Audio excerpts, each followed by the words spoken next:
Today I'm going to share this 7-page short story, originally published in Mystery in Space 114 in 1980, penciled and inked by Thomas Yeates. I think this is a great story. I think it's really well illustrated. I think it's well written.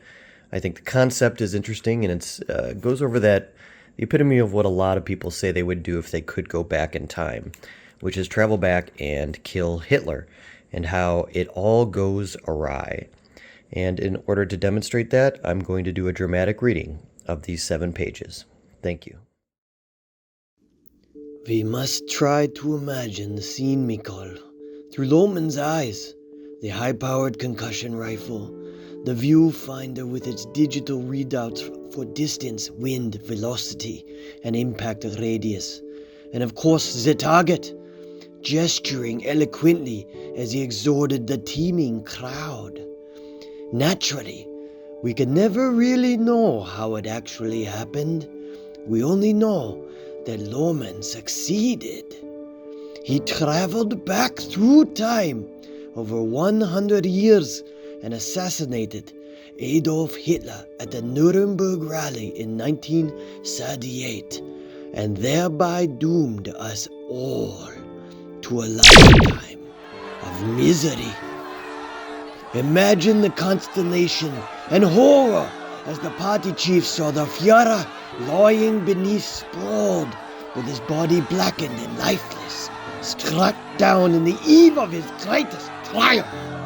And Loman, we can almost see his exhilaration, his joy, for hasn't he just slain history's greatest murderer before the beginning of the Second World War, thereby saving the millions of countless lives?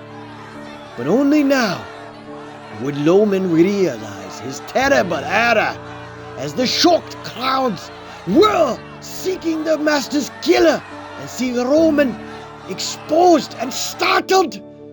Loman, who is above all things a peaceful man, who was driven to this act of assassination only by his grief for those dead millions.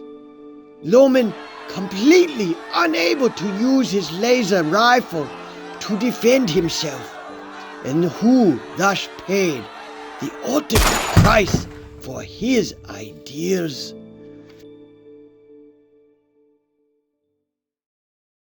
But Loman would not be the only one to pay for his naive idealism. No, there were others whose lives would be collected in payment for Loman's folly. And thanks to Loman's gift, history would be changed, indeed. But in our new world, instead of being praised as the savior of millions, Loman is cursed as the supreme betrayer of mankind, the architect of 100 years of Nazi rule.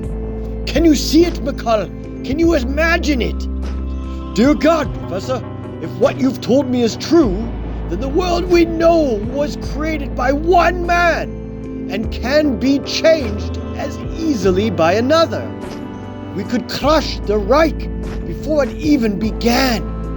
But how do you know all this? What proof do you have? I know it is true because Loman was my friend. In another timeline, another reality, a reality where the Nazis were defeated in 1945. As for the proof, look over there. This sphere, what is it? Loman knew that if he succeeded in altering the past, our present would also change, and perhaps he would no longer exist. So he built this stasis sphere, a sphere that could exist outside time, and thus would survive any changes in our present due to Loman's activities in the past. Apparently, this is what occurred. Our world was altered by Hitler's assassination, but the sphere remained unchanged. Inside it is a complete record in pictures and diagrams of Loman's plans for traveling back in time and his purpose, and in addition, blueprints for his toy machine. My God! The blueprints, Professor! Can you read them? Can you build the machine? You young fool! Why do you think I asked you here? endangering us both with the SS. I've already built the machine. You see it before you. But now, I want you to use it to travel back to the past and kill Lohmann before he kills Adolf Hitler. Do you think it's possible to change history again? Not only possible, I believe it's happened before. Not once, but an infinity of times. Not that it matters. Each of us perceives our world as only possible reality. But with time travel, an infinity of worlds becomes not only possible, but probable. Lohmann went back in time to one world. Now you go back in another reality for another motive.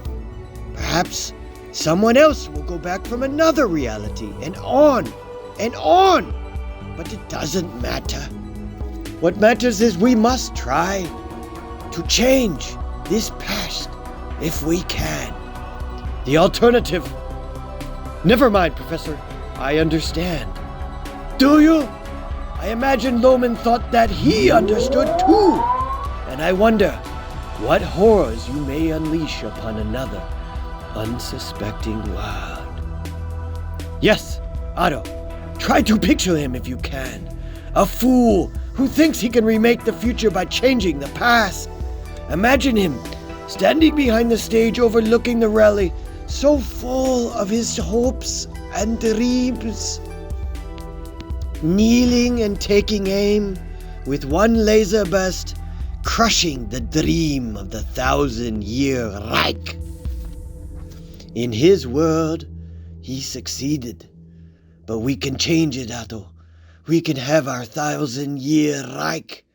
You know what you must do, Otto. You know what you must do, Evan.